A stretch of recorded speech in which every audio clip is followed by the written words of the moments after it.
احتفالات مشايخ الطرق الصوفية بالمولد النبوي الشريف تحول إلى ما أكدناه أيضا من قبل، مولد سيد الدستور أو مولد سيدي نعم.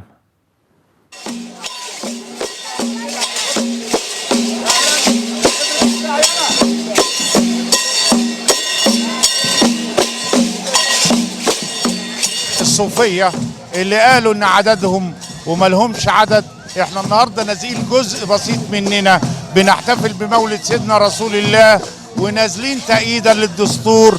كلنا في ميدان سيدنا الحسين عاملين وقفة لينا، والوقفة دي بنهديها لمصر. كلنا بنؤيد الدستور وكلنا هنقول نعم، والتجمع النهارده كله جاي يحتفل بالرسول ويقول نعم للدستور.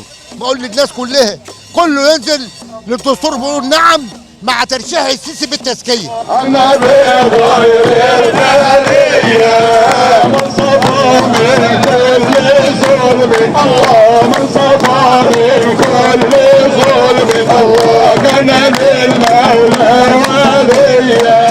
ربنا اكرمنا بانهم انزعوا من سكتنا، كانوا كل سنه يعكننوا علينا، السنه دي ربنا اكرمنا بانهم وسعوا من سكتنا. مصر بفضل الله ربنا رزقها باذن الله زي ما ذكرها في القران، ومحفوظه من كل خاين او من كل ده.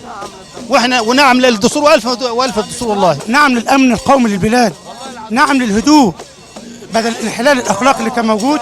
كلنا بنحتفل النهارده اعظم احتفال هو السنه دي، لان يخلو كمان مره من الخوان.